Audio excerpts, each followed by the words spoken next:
Hari ini latihan kedua. Bagaimana latihan untuk memaafkan? Bukalah hatimu, dengarkan suara hatimu. Terbukalah dan terimalah perubahan hidup Anda mulai hari ini.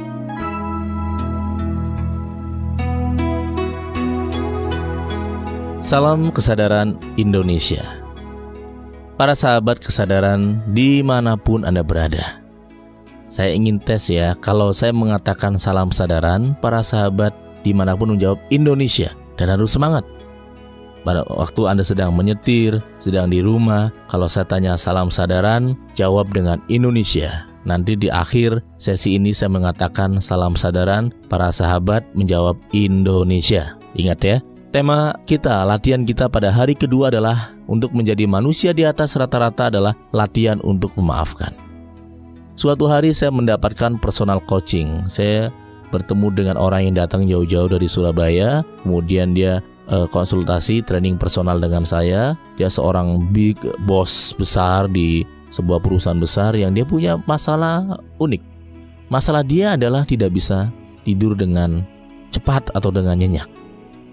Kemudian dia terbiasa tidur jam 8 malam, di atas ranjang jam 8 malam, tapi tetap tidur jam 5, jam 4 pagi, dan itu sangat melelahkan.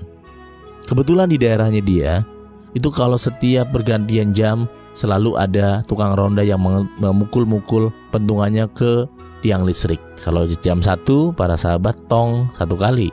Kalau jam 5, tong 5 kali. Dan itu sering terjadi. Selama hampir 1 minggu dia mulai tidak bisa tidur. Dia akhirnya konsultasi ke beberapa orang. Orang yang pertama menjawab, oh gampang kalau ingin cepat tidur. Yang pertama adalah banyakin olahraga aja. Kalau kita olahraga malam kita lelah dan pasti cepat tidur. Maka sahabat saya ini langsung olahraga dengan harapan dia main tenis malam itu lelah langsung tidur. Namun apa yang terjadi?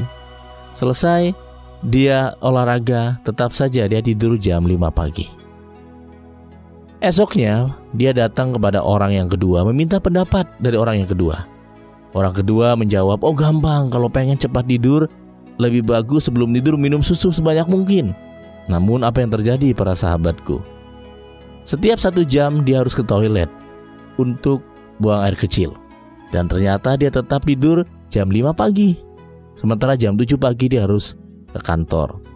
Dia datang kepada orang yang ketiga dan orang ketiga menjawab, oh gampang kalau mau tidur cepat, saya punya rahasia, yaitu rahasianya lumayan klinik. Dia mengatakan mandi 7 sumur dan 7 rupa bunga. Dan orang ini, sahabat saya datang jauh-jauh ini, dia tidak mau melakukannya. Dan dia datang kepada saya, Pak Anakoy, saya punya masalah ini, kira-kira apa yang harus saya lakukan? Dan saya menjawab, Pak, rahasianya adalah Bapak maafkan dan lupakan. Forgive and forget. Maafkan dan lupakan.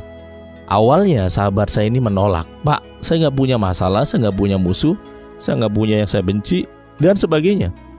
Dan saya minta beliau untuk pulang ke rumah menyusun 10 orang yang harus dia maafkan. Dan 10 orang yang dimana dia harus minta maaf. Apa yang terjadi para sahabatku?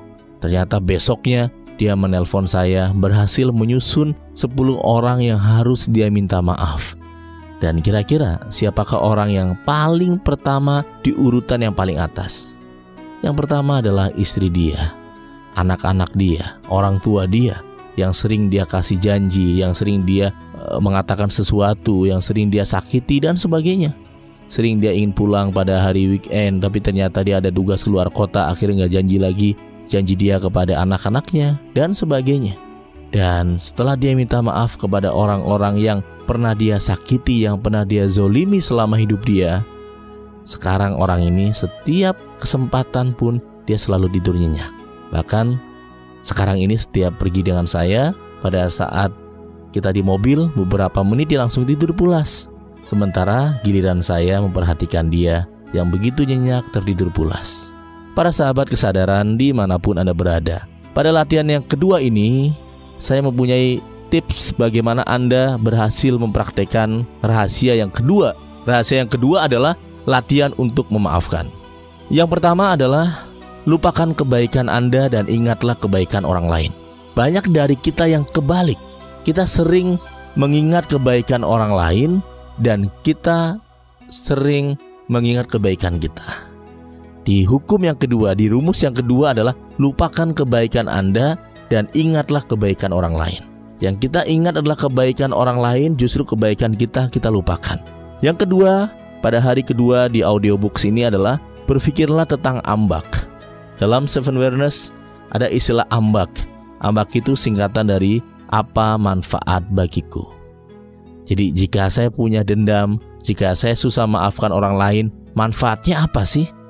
Jangan-jangan orang yang sedang saya keselin, orang yang sedang saya benci, orang yang sedang saya gregetan ini justru dia sedang berkaraoke sama keluarganya. Pertanyaan saya, siapa yang rugi? Para sahabat, Anda. Daripada Anda menyimpan kemarahan, kekecewaan, dendam dan semuanya, lebih baik Anda lepaskan, buang, dan tersenyum. Kenapa? Karena tidak ada manfaatnya buat Anda. Yang ketiga adalah milikilah empati yang lebih tinggi lagi. Empati Anda dibutuhkan dalam hal ini. Anda harus mulai banyak melihat hal-hal yang nyata dalam hidup Anda yang bisa membuat empati Anda lebih muncul lagi dalam kehidupan Anda. Kemudian yang keempat adalah belilah cerita kekuatan memaafkan. Belilah, Anda beli. Banyak dari kita yang kadang-kadang mau mendengarkan orang yang temannya ini malah cerita kepada Anda sesuatu yang tidak bisa dia maafkan. Kalau Anda punya teman orang yang tidak bisa maafkan orang lain, dan Anda juga punya teman orang yang bisa memaafkan orang lain, orang yang bisa memaafkan orang lain itulah yang harus Anda dengarkan para sahabat.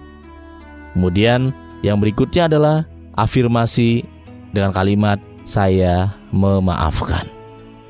Dan sebelum Anda tidur, Anda diminta untuk pejamkan mata Anda sejenak dan mengucapkan terima kasih ya Tuhan, ya Allah atas segala-galanya. Terima kasih ya Tuhan, ya Allah, saya maafkan orang itu. Saya maafkan orang yang menyakiti saya satu hari ini. Saya maafkan orang yang melukai saya hari ini. Saya memaafkan orang yang menghina saya hari ini.